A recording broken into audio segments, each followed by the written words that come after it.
Olá, seja muito bem-vindo, muito bem-vinda. Esse é o curso Como Ler Obras de Arte e nós começamos hoje uma jornada por um universo tão próximo e às vezes tão distante de nós, né? Ele nos cerca, nos rodeia, nos convida e que geralmente nós conhecemos tão pouco. E quando eu falo conhecemos tão pouco, a gente já começa a enfrentar um dos principais tópicos de interesse desse curso, que é uma divisão ou assim, uma clareza maior sobre o que é esse conhecemos tão pouco. Conhecemos do ponto de vista teórico, ou conhecemos do ponto de vista prático, sabemos como lidar com as artes, o que são elas, que proveito podemos tirar das artes.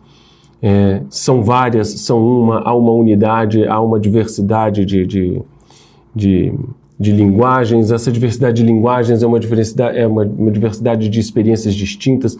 Enfim, o universo das artes é sempre um universo muito sedutor e, às vezes, assustador também, porque implica em diversos conhecimentos que nos obrigam a pensar bastante e que nos circundam como uma espécie de ameaça, às vezes, né? Será que eu sou ignorante demais para as artes?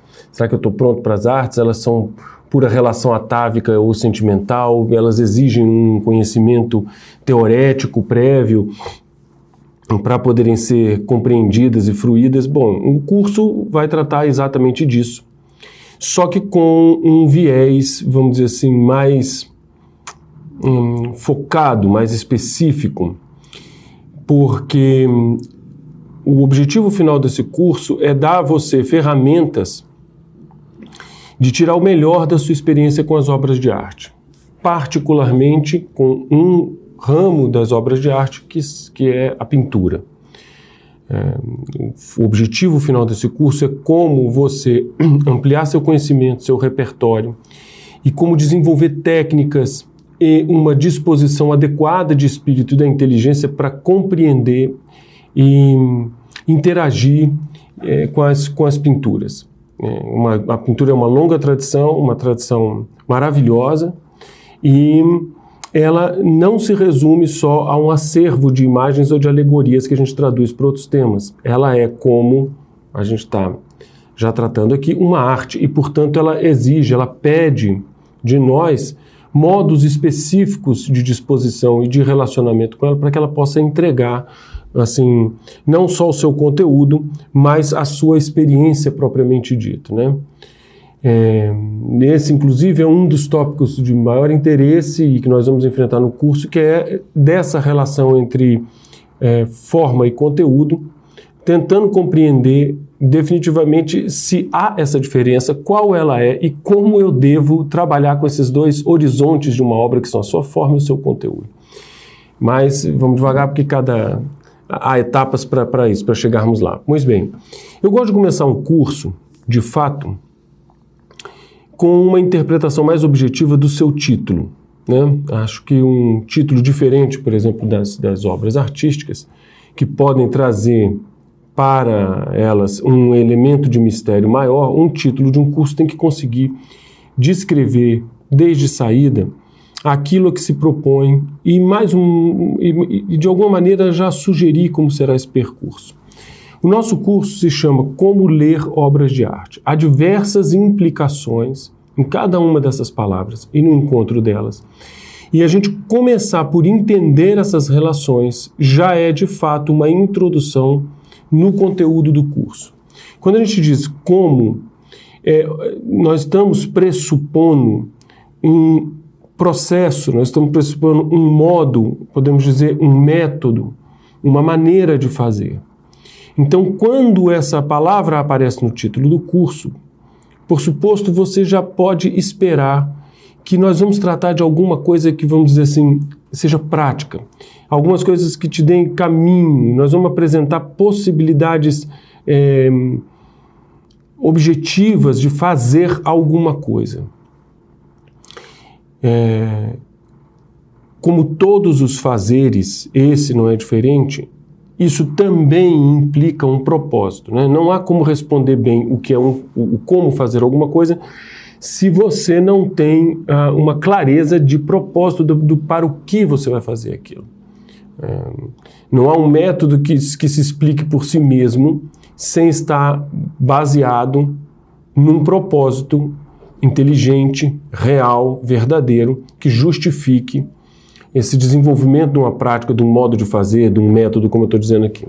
Então, assim, somente em dizer que nós vamos fazer uma coisa como ler obras de arte, a primeira implicação de cara é que nós vamos ter que pensar um modo de fazer alguma coisa e um porquê fazer essa coisa. Então isso aí já nos coloca, e quando nós falamos especificamente da questão das artes, é fundamental ter bastante claro o que são os propósitos. Por quê? Porque um propósito inadequado, um propósito mal formulado, ou um propósito equivocado mesmo, ele já vai desvirtuar tanto o caminho que não adianta você ter milhões de métodos de observador e ter uma técnica de observador muito eficaz e supor que você domina a gramática do negócio, que você está com um vocabulário adequado. Não adianta, por quê? Porque você está jogando o jogo errado, você está no ambiente errado, você está esperando as coisas erradas, está entregando algo de si de maneira errada. Então, assim, é preciso compreender bem o que aquela coisa propõe. Aqui no caso nós estamos falando de obras de arte. Qual é a proposição daquilo? Para que aquilo serve? O que aquilo pode nos entregar para nós adequarmos o nosso propósito para saber como então eu chego até aquilo. Então só na ideia de ter um como fazer tal coisa, a gente tem esses dois elementos claros. Um elemento de descrição prática de um processo, de como fazer aquilo, mas nós vamos ter que recuar no entendimento de um propósito. E recuando ao entendimento desse propósito, tem que entender claramente, em linguagem bem objetiva, o que eu quero e o que a coisa pode me entregar, né? A adequação, a configuração de um bom propósito tem que encaixar essas duas coisas. Não adianta querer algo daquilo que não pode lhe dar aquele algo que você diz pretender. Então, numa proposta de curso como essa, nós não podemos apenas fazer uma descrição de ferramentas da observação da obra de arte. Nós vamos precisar entender o que ela é, o que nós somos, o que nós queremos ser e como é que nós vamos fazer com que essas coisas se encontrem. A palavra seguinte é ler. Quando essa palavra surge, ela também tem, sobretudo no contexto em que nós estamos falando, uma série de implicações que a gente precisa ir descascando. Eu poderia ter escolhido aqui diversas palavras diferentes, né? Eu poderia ter dito como interpretar, como apreciar, como ver, como gostar da obra de arte. E, de certa maneira, quando eu coloco como ler obras de arte, todas essas possibilidades semânticas da palavra ler vão ficar aqui latentes. Entender, interpretar, imaginar, sentir, apreciar, saber, gostar. Então, quando eu digo como ler obras de arte, eu de certa maneira estou dizendo como entender, como apreciar, como gostar, como saber, como apreciar, como imaginar, como interpretar. Nós vamos destrinchar essa palavra ler nessas possibilidades de significado, porque a minha proposta, que a minha provocação é de que essa palavra consiga reunir esses diferentes significados. É lógico que quando a gente começa com uma ideia de como ler obras de arte, isso arrasta o sentido para algo mais próximo do que a gente poderia compreender como interpretar ou analisar uma obra de arte, porque nos empurra para uma ideia de significado como se a gente fosse olhar para as obras de arte como um texto do qual eu tenho que tirar significado. Em parte é isso que está em jogo. Mas o fenômeno das artes e o que elas nos propõem, e particularmente de uma obra muda como a pintura, uma obra que é imagem, e vocês vão ver ao longo do curso que eu vou fazer uma diferença entre imagem e pintura, mas por hora eu estou fazendo essa comparação, porque ela é feita de imagem. A palavra ler é pouco, porque a gente não faz só essa operação de olhar para uma pintura como qualquer outro texto, como um texto, e tira dali significados. Nem mesmo os textos entregam esse procedimento de maneira tão linear. Nós vamos ter diferentes categorias de texto e entre um poema e um manual a diferença é enorme no que se refere a esse procedimento de, entre aspas, retirar significado do texto. De um lado você tem um processo muito objetivo, direto, simplificado, e no outro você tem uma própria experiência de vida ou estética, como a gente pode chamar. Vocês vão ver que esses termos vão poder variar um pouco, mas a obra de arte ela não pretende entregar apenas um conjunto de informações. Portanto, ler não pode ser entendido como a retirada de informações que estão codificadas dentro daquela obra. Esse é apenas um procedimento. Então, essa palavra ler, ela amplia para uma série de possibilidades e, entendida de maneira estreita, ela também reduz. Então, a gente tem que entendê-la aqui nesse balanço. Apesar de ser um curso sobre pintura em particular, sobre as artes, mas de pintura em particular, eu vou insistir muito, a gente vai várias vezes falar sobre isso, como é preciso ter uma atenção muito grande com as palavras, sobretudo para não cair em falsos dilemas e esperar que elas possam fazer mais do que elas podem. É preciso entender as palavras na relação muito dinâmica com as coisas que elas estão definindo, compreender que elas podem variar, entender que elas têm muito poder de significação e ao mesmo tempo são precárias. Então a gente tem que ir com calma compreendendo cada palavra, o que já vai de cara nos colocar o maior de todos os problemas desse título, que é obras de arte, ou particularmente no último elemento, que é arte. Eu estou propondo a gente pensar em como fazer alguma coisa. Esse fazer é o que eu chamei agora de maneira inicialmente como ler, que inclui toda aquela série de significados, e é como fazer, como ler uma coisa muito difícil de definir, que é arte. Nos ajuda para pensar esse problema a palavra que aparece antes, obra. Então eu não estou propondo como ler arte, o que nos colocaria num ambiente um pouco mais difuso, um pouco mais vago. Eu já estou falando de como ler obras de arte, o que nos dá um indício muito interessante de que há algo que a gente chama de arte, que vive nessas coisas chamadas obras, e que a nossa relação será com essas coisas, as obras de arte, e não com uma ideia qualquer, vaga, difusa, impalpável do que seria arte. Isso que a gente chama de arte tem vida numa coisa que são as obras, o que já implica uma série de questões, como por exemplo a sua materialidade, a sua objetividade, a sua comunicabilidade. Então, quando a gente coloca como ler obras de arte, esse desafio central que é definir a arte já tem um suporte aqui, porque não é definir arte em qualquer sentido, mas ela naquilo propriamente onde ela vive, se manifesta e existe para nós, que são as obras, né? O que vai nos obrigar a fazer algumas diferenças entre o que é uma obra, o que é uma obra de arte e o que é arte. Dentro desse termo obras de arte, você tem que compreender bem cada um dos seus elementos para entender o que ele está querendo significar. Então, o que é uma obra? O que significa dizer que isso é uma obra? O que significa dizer que é uma obra de arte e o que significa dizer arte. E a gente vai compreender como esses significados, o que é muito particular do símbolo verbal, ele tem sentidos mais precisos e eles vão se ampliando numa espécie daquilo que a gente pode chamar de ciclo semântico, né? Vou trazer um exemplo disso aqui mais claro mais para frente, mas é como se cada palavra que você diz é como se fosse uma palavrinha atirada, uma pedrinha atirada num lago sereno. Essa pedra tem um primeiro ponto de contato com a realidade, a palavra tem um primeiro ponto de contato com a realidade, e ela vai se abrindo em ciclos concêntricos, como se ela fosse ampliando a sua capacidade de interferência em ondas que vão abrangendo significados diferentes. Então isso vai acontecer, obviamente, com a palavra arte. Nós vamos tentar entender aqui por que é tão difícil definir arte. Quantas coisas podem se querer dizer quando se diz arte, as variações históricas e circunstanciais da palavra arte. Então, todo esse caminho tem que ser percorrido para que a gente amadureça uma compreensão daquele início da proposta do curso, que é um como fazer isso. Então, de certa maneira, esse curso que a gente começa hoje, ele vai de trás para frente na sentença que o intitula.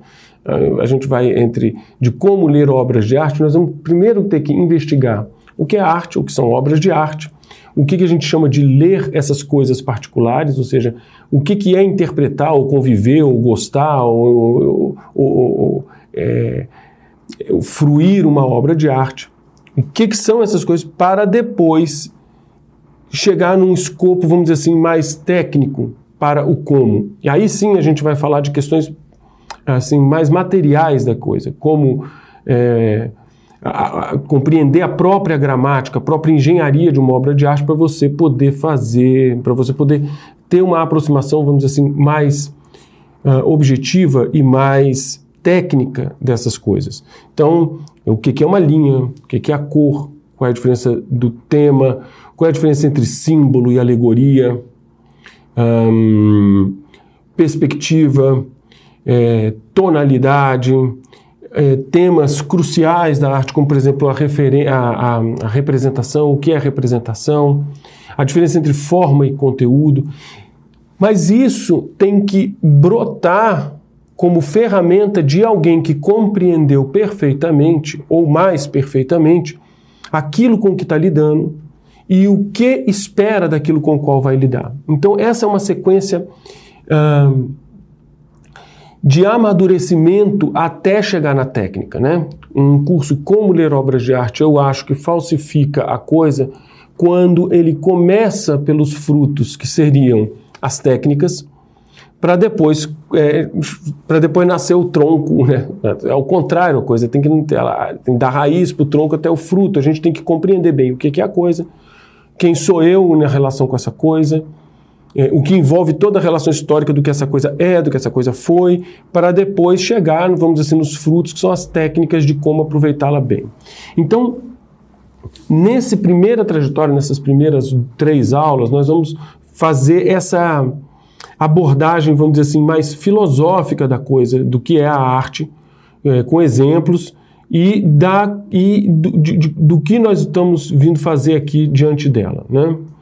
Então a gente vai investigar o que é uma obra de arte, o que é arte, e nessa pergunta do que é arte, nós vamos fazer o nosso primeiro percurso vai tentar se entender, diferenciar essa pergunta em 3 níveis diferentes.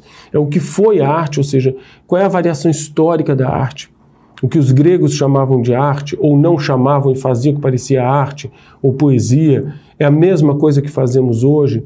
Qual a relação, ou se há relação, se é tudo completamente diferente entre o que faziam os antigos, o que fazem os modernos. Então, assim, qual é a variação histórica desse significado? E por isso, essa primeira provocação, que é o que foi arte. O que é arte, ou seja, raciocinar sobre a sua essência.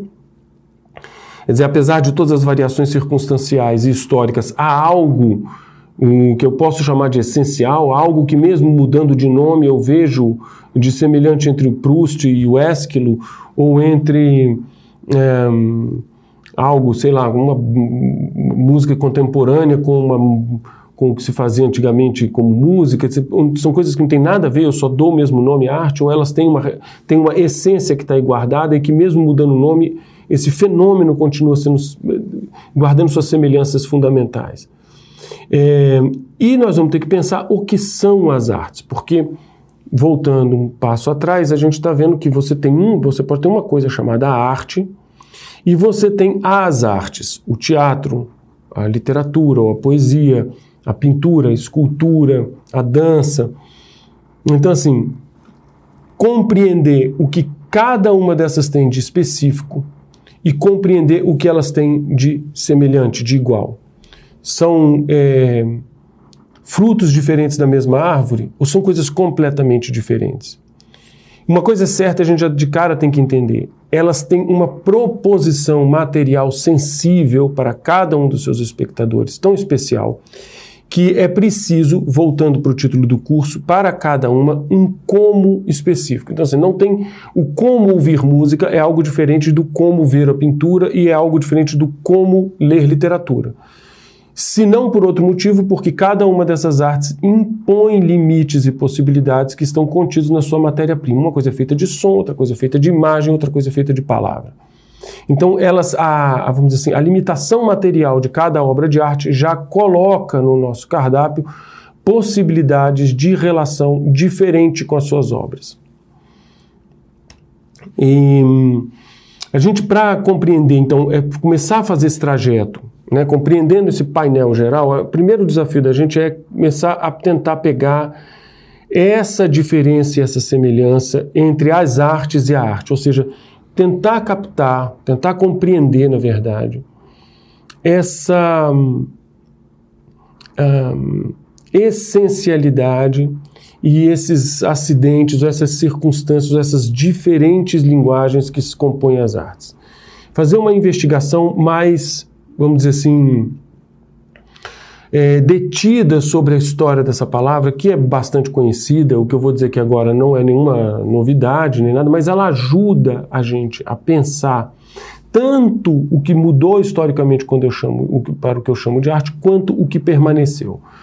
Bom, arte, a origem da palavra, tanto no grego quanto no latim, refere-se ou suscita a ideia do fazer, né, de alguma habilidade, de alguma confecção de algo.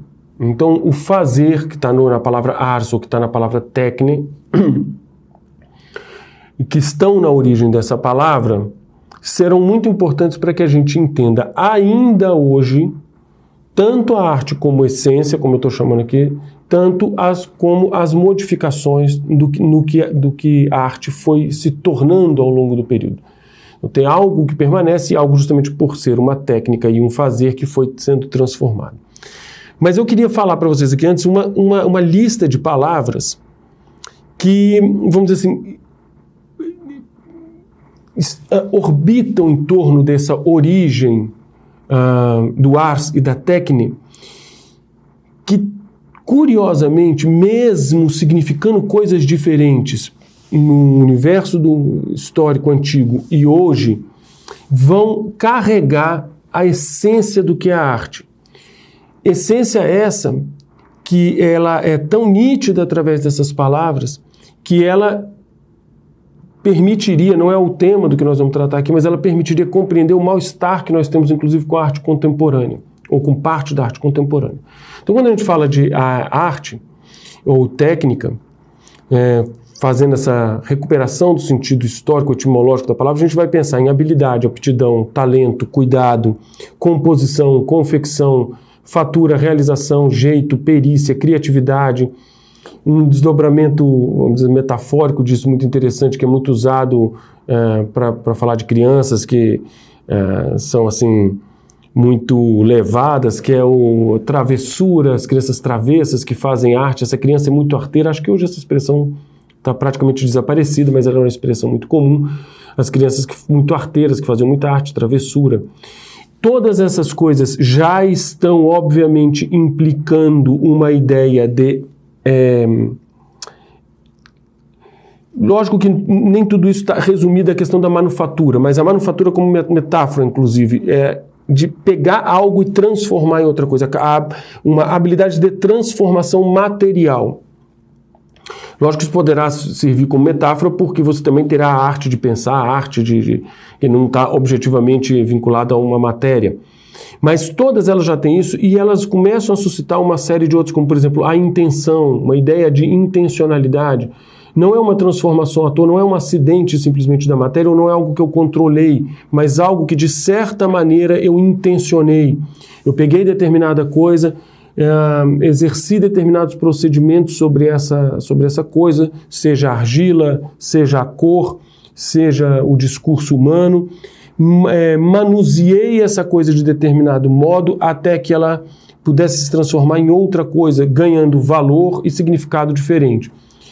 Quando a gente fala de arte no sentido técnico, todas essas coisas já estão implicadas aí. Então você tem todo esse conjunto semântico que eu estava falando, a gente acrescenta a intenção, a engenhosidade, uma ideia de funcionamento, isso tudo implicando já, esse significado vai esmaecendo, esses são mais nucleares, agora a gente vai afastando um pouco, mas também implica uma noção de aparência, porque tudo aquilo que você vai dar uma forma vai ter uma aparência. Uma ideia de expressão pode estar embutida aí, uma vez que um objeto manuseado, transformado em outro objeto a partir de uma intenção, inclui ou carrega em si alguma noção de expressão, quer dizer, quem fez essa transformação quis dizer alguma coisa nessa transformação. Repare um detalhe, porque quando a gente chegar mais objetivamente na questão de como interpretar uma obra de arte, eu vou detalhar essa noção de expressão e de intenção para a gente investigar com mais maturidade do que geralmente é feito, né, nessa discussão, o quão certo ou errado está a ideia de o que o autor quis dizer, né? Essa é uma pergunta que não pode ser tratada de maneira simplória, e simplória é tanto dizer nada, não interessa o que o autor quis dizer, como também cair numa mera intenção de tentar captar ou reconstituir a partir da obra o que estava dentro da cabeça do autor. Os dois processos são equívocos e a gente vai esclarecer isso. Mas, quando eu falo de fazer algo, e algo que é feito de modo intencional, e que transforma um objeto, uma forma em outro objeto e outra forma, é óbvio que a ideia de expressão vai vir embutida aí. Ela está vindo a reboque. Porque esse objeto há de dizer alguma coisa, esse há de dizer alguma coisa está numa relação com a intenção de quem fez, e isso implica que tem algo querendo ser dito ali. A ideia da norma, da regra e do princípio, tão rejeitadas hoje em dia, são ideias fundamentais dentro desse processo genérico da arte. Tem um grande poeta russo-americano chamado Joseph Brodsky, que tem uma expressão ótima quando perguntado sobre a possibilidade de se escrever poesia sem a métrica, e ele diz o seguinte: escrever poesia sem a métrica é algo como jogar tênis sem a rede no meio da quadra. É um negócio idiota, um negócio estúpido,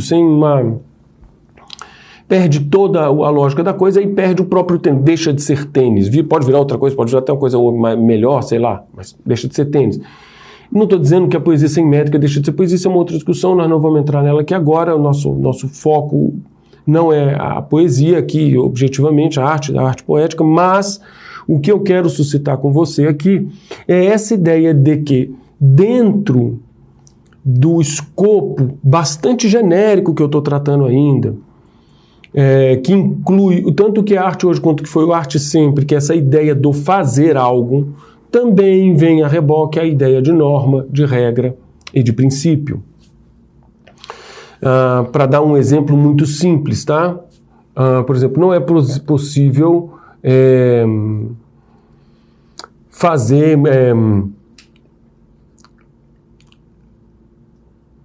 com que a argila fale. Alguém poderia falar, mas eu vou fazer um mecanismo que eu boto um gravador dentro da minha... Não, a argila está lá como um suporte e outra coisa está falando. Dizem, a literatura está limitada pela natureza da sua matéria-prima, eu vou explicar isso em mais detalhe, que é a palavra. A pintura está limitada pela natureza da sua matéria-prima, a dança está limitada pela natureza da sua matéria-prima, limitada e potencializada. Todas as potências e as limitações de cada arte começam pela própria natureza da sua matéria-prima e estão sempre devendo a ela, porque lembre-se, voltando para o que a gente está dizendo, a arte, antes de tudo, é um fazer algo é pegar uma coisa e transformar em outra, né? Bom, muitos historiadores, e é muito comum esse argumento, e eu vou ler para vocês aqui, para você uma citação, ou mais de uma citação, corroborando essa ideia de que o que foi arte no mundo antigo é algo que mais ou menos desapareceu e que o que surge a partir da modernidade, em primeiro lugar com o nome de belas artes, é algo realmente novo, é uma outra coisa, é outra relação. E esses argumentos às vezes são bastante banais, às vezes são bastante infantis, como se realmente houvesse uma ruptura, uma cisão completa, e às vezes são mais sofisticados e mais inteligentes. E quando assim, mais sofisticados e mais inteligentes, querem dizer de maneira absoluta sobre uma ruptura, baseados em relações verdadeiras. Então, por exemplo, a mesma... talvez a gente não encontre a mesma motivação integral que fazia com que se produzisse e se apreciasse arte antigamente, hoje em dia, e nem tampouco na modernidade você não vai encontrar, por exemplo, os valores rituais, os valores depois religiosos, os valores mesmo cívicos de determinada arte, se você for pensar civilizações antiquíssimas, mesopotâmicas, o Egito, ou se você for pensar na relação ritual e de sabedoria da poesia homérica para depois, essas relações vão mudando bastante. Então, esses argumentos passam a ser sofisticados e são muito bem defendidos para dizer que há uma mudança histórica muito grande quando surge essa ideia de arte desinteressada, ou essa arte moderna, essa arte não é arte pela arte, arte que vai ser objeto de um mero interesse estético e se descola dos outros interesses sociais para se transformar num objeto de apreciação completamente distinto. Esse argumento ele é mais sofisticado, mas eu acho que ele não é verdadeiro. Nós vamos tentar entender isso aqui, mas eu vou desmontando isso devagar para a gente ver o que há de verdade e o que não há de verdade nele. Então, numa linha histórica muito grosseira, a gente poderia falar que a arte começa lá como a primeira origem dela atende a algo fundamental que ela tem, continua tendo, que é essa ideia que a gente começa a pensar também na noção de obra, de fabricação humana, ou seja, as coisas que eu posso diferenciar da natureza, uma vez que essas são fabricadas pelo homem e que não são as mesmas daquelas dadas ao homem. Então, a primeira noção de arte já vamos dizer, implica esse tipo de diferença que permanece entre obras feitas e obras não feitas. Assim, no mundo antigo, é óbvio que está dentro dessa noção de arte, tanto o fabrico do sapato quanto a construção de uma tragédia, né? O argumento sofisticado que eu estava dizendo assim, é que como se mesmo ali isso tivesse assim, realmente quase que indiferenciado, e como a tragédia começou a virar muito outra coisa, como uma arte, a gente não está falando da mesma relação. Ora, mesmo quando eu olho para o mundo antigo, você vai ver que mesmo estando com semelhanças muito maiores, vínculos muito maiores, tanto a arte do sapateiro quanto a do trageógrafo, tanto nos textos de Platão quanto Aristóteles mais evidentemente, você vai ver que você está falando do mesmo grande ciclo, do mesmo grande conjunto, que é fazer coisas, mas é óbvio que você tem diferenças ali, já reconhecidas naquele mundo como naturezas e valores diferentes. Então, o primeiro sentido, que seria esse, quando a gente fala de obra de arte como a fabricação humana diferente da natureza, está lá e vai estar o tempo inteiro presente. Depois isso vai historicamente passando por várias transformações, até que nós chegamos a uma ideia de belas artes, e que seria propriamente assim, século XVIII, século XVII, XVIII, enfim, esse difícil recorte de cravar exatamente o que é a modernidade, mas vem dentro da barriga da modernidade essa ideia de belas artes. E o que eu chamo hoje de uma maneira muito difícil que a gente tem para se referir ao que é isso, porque a gente já não trata tão pouco hoje em dia de belas artes, mas de uma arte que virou qualquer coisa, ou da arte como tudo, sei lá, a gente poderia achar diversos nomes, eu não vou me dedicar muito a isso, mas será um nome que seria arte é relativo, todas as coisas podem ser arte, enfim, aquilo que configura o nosso contexto atual. Então eu estou fazendo 3 linhas muito elementares, muito básicas, muito grosseiras, muito distantes, mas apenas para a gente fazer a primeira consideração quando a gente está pensando no que é arte, é que há uma variação histórica de fato. Dentro desses momentos, você vai ter compreensões diferentes e palavras diferentes para designar. Então, para dar um exemplo disso, você não tem ainda no Aristóteles a palavra literatura tal como a gente usa hoje, né? Tal como a gente emprega hoje. Você não tem essa palavra ali dentro, tem a palavra poesia. Agora, aí, então parece que, então se ele não tem essa palavra, ele não está tratando daquilo. Será de fato isso? Será de fato porque aquele rótulo não apareceu para aquilo, aquele fenômeno não está lá? É isso que eu quero desmentir. Quer dizer, aquele fenômeno está lá. Quando ele fala de Sófocles, ele está falando de um fenômeno que guarda muitas semelhanças com o que a gente chama de literatura hoje. Mas essa seria essa cadeia seria uma diferença histórica onde você vai acentuando seu interesse em subconjuntos diferentes desse conjunto maior que é a arte. Então, para dar um exemplo disso, vamos dizer assim, dessa crença de uma verdadeira transformação histórica, como se a coisa fosse se tornando realmente outra, eu vou ler um pequeno trecho de um bom crítico e historiador de arte, que é o Harold Osborne, num livro chamado A Apreciação da Arte, em que ele diz o seguinte: a maioria das belas artes agora praticadas surgiram há bem pouco tempo das profissões utilitárias. O tradutor está dizendo que elas saíram de dentro das profissões utilitárias. De fato, enquanto não se estabeleceu no decorrer do século XVIII a concepção das fine arts, ou seja, das belas artes, ou les beaux-arts em francês, como eram conhecidas na França, da poesia, da música, da pintura, da escultura, da arquitetura e da dança, não se fazia distinção entre o artista e o artesão. Desde a Antiguidade Clássica, a palavra arte significou o que agora entendemos por artes manuais, tradicionais ou aptidões utilitárias cultivadas, da mesma forma como hoje ainda falamos da arte da medicina ou da arte da esgrima, etc. Então aquilo que para a gente se transformou numa metáfora era para eles o centro da significação, é o que está dizendo o Osborne. Vou repetir isso aqui porque isso aqui é importante.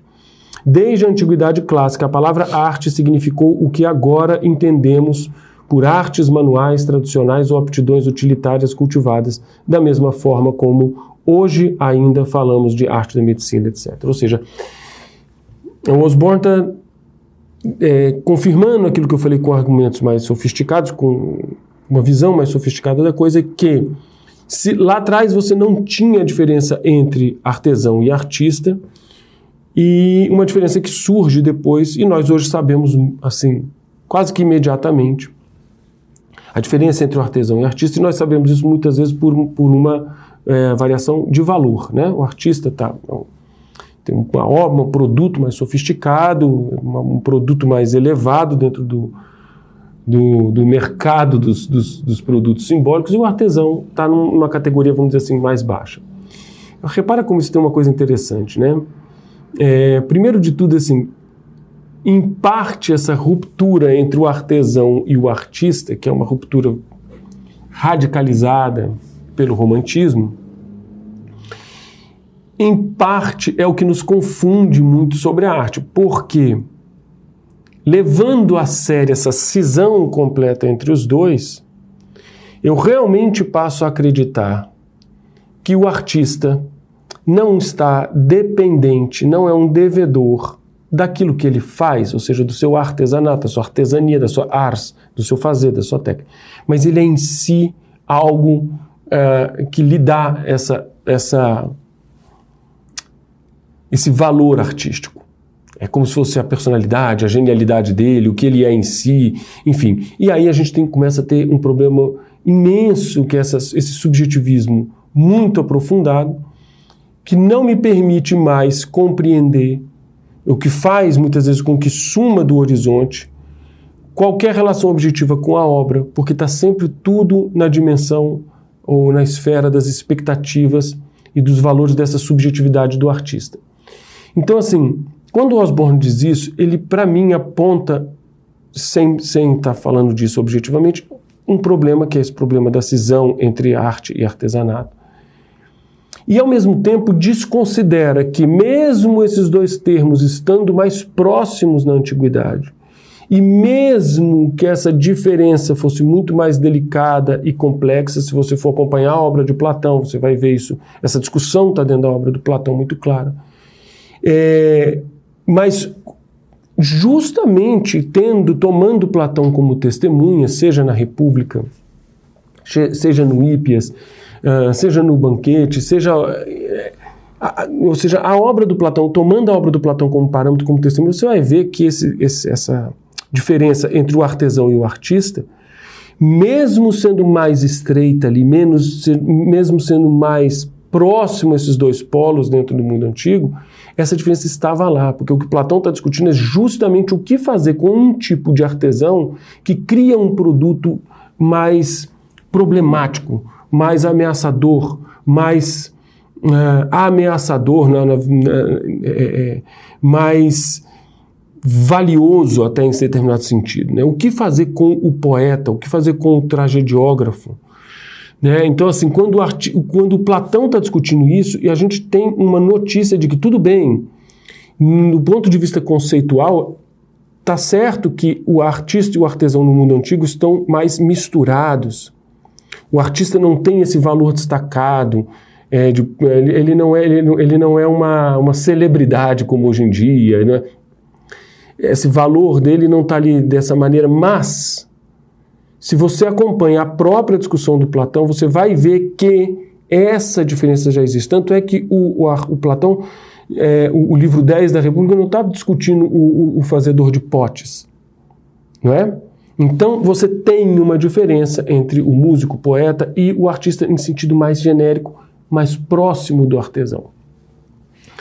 Então, a gente tem que desconfiar dessa cisão que é muito comum no discurso histórico da arte, como se a partir da modernidade você realmente passou a ter um troço chamado Belas Artes e acabou essa semelhança entre artista e artesão, a coisa virou completamente outra, o artista passou a ser coisa, o que antes era tudo junto, passaram a ser dois seres diferentes. Essa diferença nem faz sentido hoje, porque o mais artista dos artistas, o mais romântico dos artistas tem que ter alguma obra realizada, tem que ter alguma artesania feita, e nem antigamente ela faz sentido completo, porque todos que olhavam os processos artísticos, ou seja, artesanais ou técnicos feitos, os filósofos dão notícia disso, Platão dá notícia disso, Aristóteles dá notícia disso, percebiam a diferença desses artesanatos, que resultavam em objetos simbólicos com vamos dizer assim, uma potencialidade sensível e espiritual maior do que a fabricação normal de objetos, né? Então, por exemplo, aqui é apenas uma imagem ilustrativa, a gente tem uma imagem de um teatro grego, né? Não interessa qual ele é, nada disso, isso basta saber que isso aqui é uma coisa desse mesmo mundo antigo, século V a.C., em que alguns historiadores estão dizendo que não há diferença entre artesão e... Bom, sobrou para nós aqui, por exemplo, sobraram para nós os Sófocles, os Ésquilos, os Eurípides, que representaram coisas ali, mas a gente dificilmente sabe quem foi que botou uma pedra em cima da outra, desse teatro grego.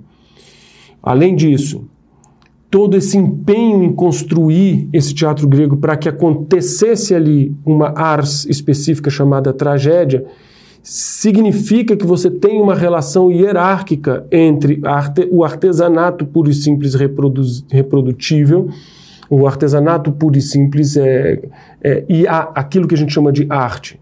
É óbvio que você tem uma hierarquia, porque você tem um empenho muito grande daquela sociedade, um empenho muito grande para construir um ambiente onde o que vai brilhar e o que vai ser feito é também arte, mas com um valor e com um potencial diferente da arte de fazer sapatos ou botar uma pedra em cima da outra.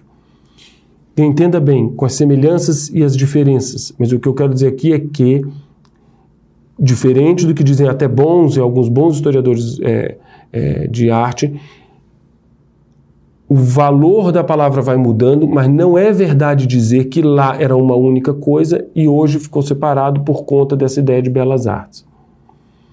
Ou, por exemplo, vamos pegar algo que está anterior ao período que o Osborne chama, que é um soneto de Camões. Transforma-se o amador na coisa amada, por virtude do muito imaginar, não tenho logo mais que desejar, pois em mim tem uma parte desejada.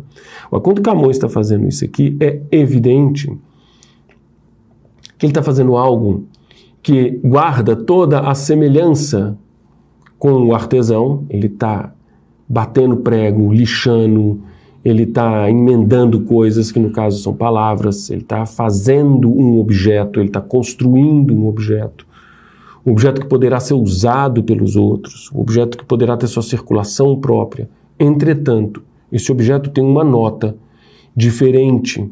Esse objeto tem uma nota que aponta para uma elevação espiritual, intelectual e sensível, que os demais objetos podem pegar suas franjas. Os objetos de artesania geral pegam a franja disso. Me vem à mente aqui, por exemplo, a cena, né, o mito, a história do Camões naufragado, nadando no mar revolto para buscar o seu Lusíadas. Um Lusíadas que depois vai ser cuidado por sociedades inteiras como contendo algo de essencial da nossa língua, e não só da nossa língua de um ponto de vista técnico, mas, e sobretudo, algo essencial da nossa língua como identidade, como nação, como destino, que passa a ser um símbolo de gerações de pessoas, do que a gente pode chamar de nação.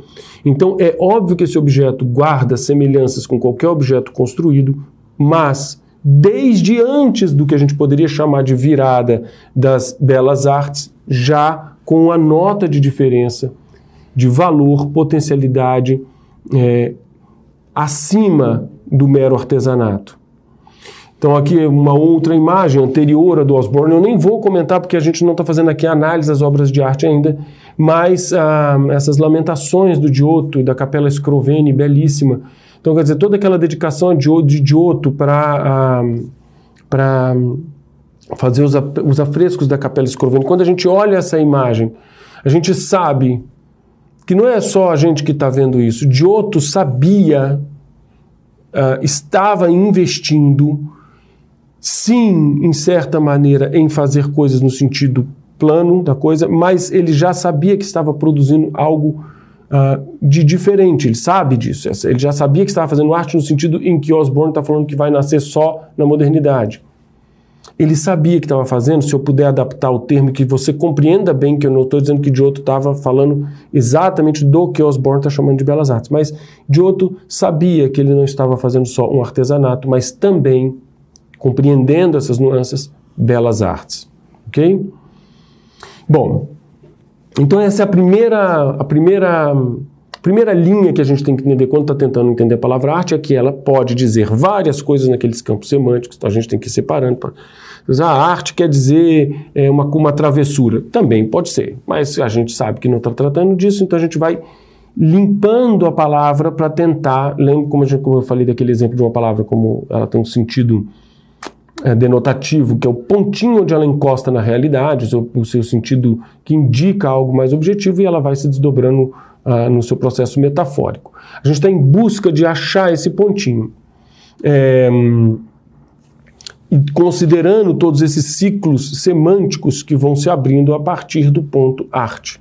Então ela pode ser aquela travessura, ela pode ser o puro artesanato, mas eu estou reparando num ciclo histórico, observando a própria variação histórica da palavra arte, eu já sei que algo nela vai permanecendo e que esse algo tem a ver com fazer coisas que alcançam uma nota simbólica, intelectual e espiritual diferente. A gente ainda não está dizendo qual é, se é a beleza, se é o problema estético, não estamos dizendo isso, mas estamos dizendo que essas coisas feitas sob o nome arte, que poderia não estar sendo empregado lá da mesma forma, ou que poderia não haver no caso da literatura, quando a gente fala de Aristóteles, essa coisa eu posso observar no século V a.C. e eu posso observar hoje.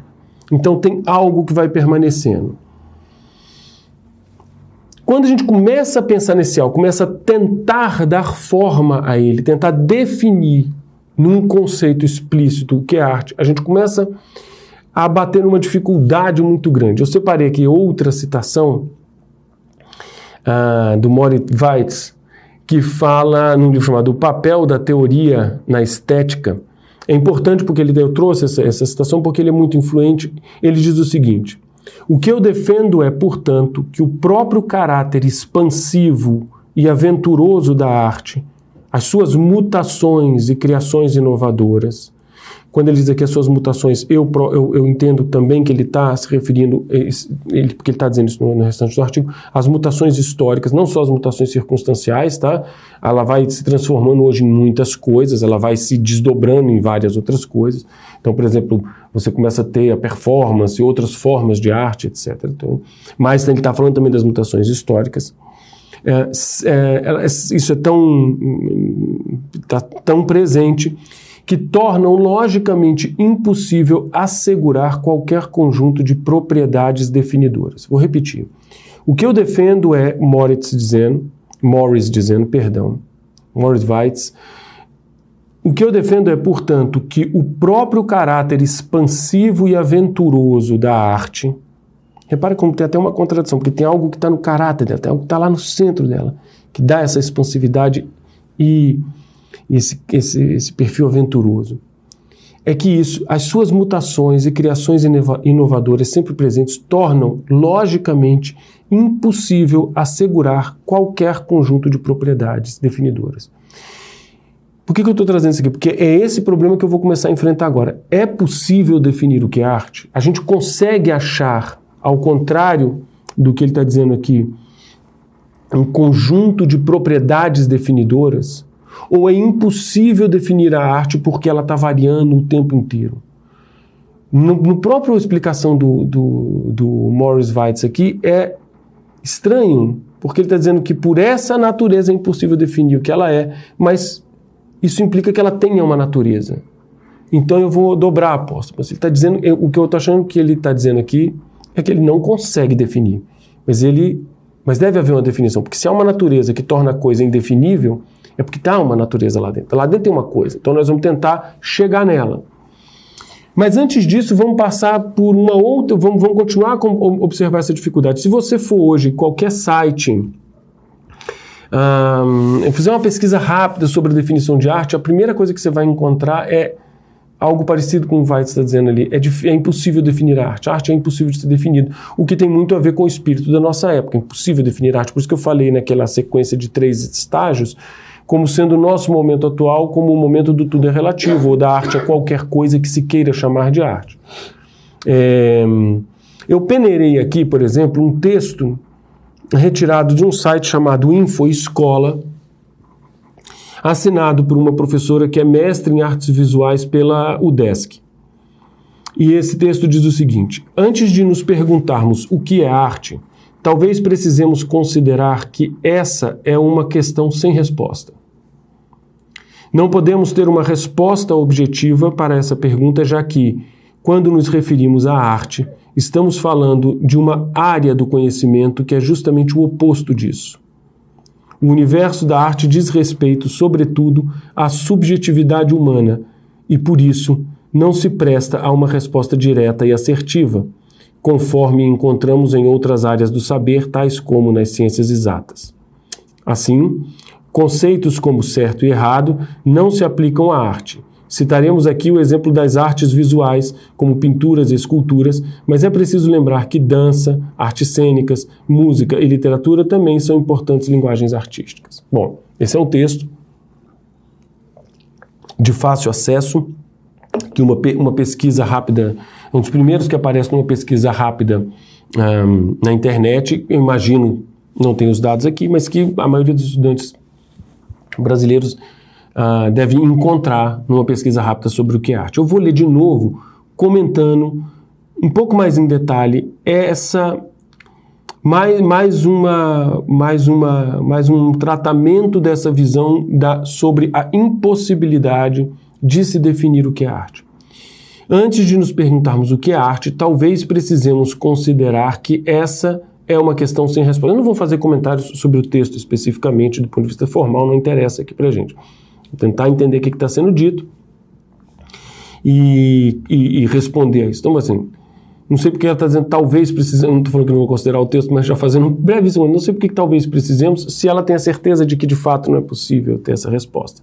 Mas, enfim, não é possível responder o que é arte. Não podemos ter uma resposta objetiva para essa pergunta, já que, quando nos referimos à arte, estamos falando de uma área do conhecimento que é justamente o oposto disso. O oposto disso, eu imagino que seja o oposto de objetividade, porque ela é toda subjetiva. Então, o universo da arte diz respeito, sobretudo, à subjetividade humana, e por isso não se presta a uma resposta direta e assertiva. Bom, esse texto traz uma amálgama de uma série de coisas, de noções e de preconceitos com os quais nós lidamos e dentro dos quais nós estamos muitas vezes quando falamos de arte, se a gente for considerar o contexto geral, mais ainda. A arte é uma coisa subjetiva. é uma espécie de impressão pessoal, é uma espécie de imaginação, é algo que está na cabeça do artista ou até mesmo na cabeça do espectador, é algo que não permite nenhuma objetividade. Então. E por isso não é possível achar uma definição, porque ela é fluida demais para ser contida nos limites de uma definição. Ora, primeira coisa que nós temos que considerar aqui, tanto no que o Osborne está falando, mas mais especificamente sobre o Weiss está dizendo, mas sobretudo nesse texto do InfoEscola, é o seguinte: ora, se isso é verdade, a ideia de obra de arte é uma ideia eliminável. Você pode discutir arte plenamente sem obra. Aliás, não precisaria ter existido obra nunca, e algo que é essa coisa subjetiva que está dentro de cada um, e que flui, e que é imaterial, e que é impalpável, e que não se submete a nenhum tratamento mais objetivo, estaria tão presente quanto sem todas as pinturas, sem todas as músicas feitas, sem todos os teatros, sem todas as performances, sem todos os poemas, sem todos os romances. Nada disso precisaria existir, porque uma coisa intocável, mas imperceptível, estaria aí. Então a primeira questão que nós temos que pensar quando a gente pensa, o que é difícil, o que é impossível? Definir arte ou aceitar essa ideia? Me parece que essa ideia é inaceitável. Como é que pode ser que tenha uma coisa que dispense, como é que eu posso acreditar que há uma arte que dispensaria as suas obras? Há como ter uma arte que não está nas obras? Ou haver arte depende das obras? Considerando que isso é verdadeiro, é óbvio que as artes se apresentam com objetividade para nós, em parte objetivamente, através das suas obras, através da sua materialidade, da sua forma, e que, portanto, podem receber um tratamento com objetividade. Não são algo que estão guardados dentro da cabeça ou da sensibilidade de alguém, né? Mas isso ainda é uma elucubração. Eu volto a texto antigo, por exemplo, volto à Poética de Aristóteles e leio o seguinte: com efeito, não diferem o historiador e o poeta por escreverem verso ou prosa. Diferem sim em que diz um as coisas que sucederam e o outro que poderiam suceder. Por isso a poesia é algo mais de filosófico, é algo de mais filosófico e mais sério do que a história, pois refere àquela principalmente o universal e esta o particular. Então, quando Aristóteles diz isso, aumenta a minha desconfiança nessa impossibilidade de definir arte, porque ele está dizendo que tem uma coisa chamada poesia que faz algo específico, que faz algo que é diferente, que faz algo que a história não faz. Pode até estar sob a mesma, vamos dizer assim, contar com a mesma matéria-prima, a palavra, o verso, a prosa, mas o seu arranjo, a sua realização provoca algo, gera algo que aquela não pode gerar. Então a história não pode gerar o que a poesia pode gerar. Então eu aqui tenho um indício ainda mais claro de que, não, peraí, tem sim um conteúdo, tem sim uma coisa aqui, tem algo que eu posso tentar definir, porque ela tem uma especificidade, ela tem uma propriedade, ela tem uma essência, para a gente voltar para o começo dessa aula, ela tem algo que é ela e que não é outra coisa, que e acontece de determinada maneira, em que então eu posso sim tentar defini-la. Eu faço agora aqui um pequeno esquema, que eu quero que você observe como um risco, é muito primitivo, muito simplório, mas que traz um arco para a gente, que nos permitirá compreender de maneira mais visual o que eu estou querendo dizer aqui. Uma obra de arte, ela nasce de uma percepção, então tem uma parte daquela definição do InfoEscola é real, quer dizer, ela começa numa elaboração mental, ela começa na imaginação ou na sensibilidade de alguém, mas ela se transforma numa obra e essa obra atingirá outra pessoa, não de qualquer maneira e não de qualquer jeito e não para qualquer coisa. Atingirá uma outra pessoa também na sua inteligência, na sua sensibilidade, na sua imaginação. Então nós temos aqui uma escala que vai da matéria para o espírito e na maneira como ela se comporta do entretenimento para o conhecimento. O que essa obra carrega de uma pessoa para outra? Ela carrega um conjunto de experiências como símbolo e como mistério e beleza. Então essa obra que gerou a tragédia grega, que gerou essa obra que a gente pode identificar numa tragédia grega, num poema homérico, na Divina Comédia, nos afrescos da Capela Scrovegni de Giotto, num quadro de Tiepolo, num Velázquez, num poema do Camões. Essa coisa é um tipo de confecção especial que carrega coisas especiais, que comunica de maneira especial, que tem um potencial completamente diferente e específico, então que me permite sim ousar tentar desenhar o que é essa coisa, tentar chegar aqui e dizer, olha, arte é isso. Essa tarefa ela é dificílima, ela é uma tarefa complexa, como a tarefa de definir coisas é difícil para qualquer empreendimento verbal, quer dizer, tentar definir uma cadeira, você vai ver o tanto que é difícil definir uma cadeira, mas nós vamos então tentar definir uma obra de arte. Assim, a nossa próxima aula, o passo vai ser exatamente isso. Nós vamos, considerando que o nosso objetivo é tentar entender como ler obras de arte, nós precisamos entender o que é arte, para entender o que é obra de arte, para saber o que é ler isso e como fazer essa coisa. O nosso primeiro desafio, considerando todas essas variações históricas, todo esse percurso que nós fizemos hoje, é tentar, então, achar uma definição que nos permita operar com clareza a obra de arte, para dizer assim, isso aqui é obra dessa coisa, essa coisa chama arte, mas implica em tal conceitos que eu consigo identificar e que eu sei dizer que isso é arte. Por mais difícil que seja definir o que é arte, e nós vamos em busca disso na próxima aula, eu queria que você ficasse pensando no seguinte, é difícil também definir o que é amizade, fazer uma definição objetiva da amizade, bastante complicado fazer isso. Entretanto, nós não temos medo de operar com esse conceito no sentido de entender o que é um gesto de amizade ou de inimizade, o que é uma pessoa amiga ou inimiga, o que é uma pessoa que sabe cultivar amizade ou não sabe, e você mesmo saber ser amigo ou não ser amigo. A arte tem um universo semelhante. É difícil definir o que é arte, mas é fundamental que a gente tenha um mínimo de clareza sobre o que ela é, para que então a gente possa ir desdobrando esse assunto até chegar na parte, vamos dizer assim, prática de como apreender esse negócio chamado arte e tirar dele o melhor do que ele tem para nos propor, ok? Então isso é a nossa aula 1.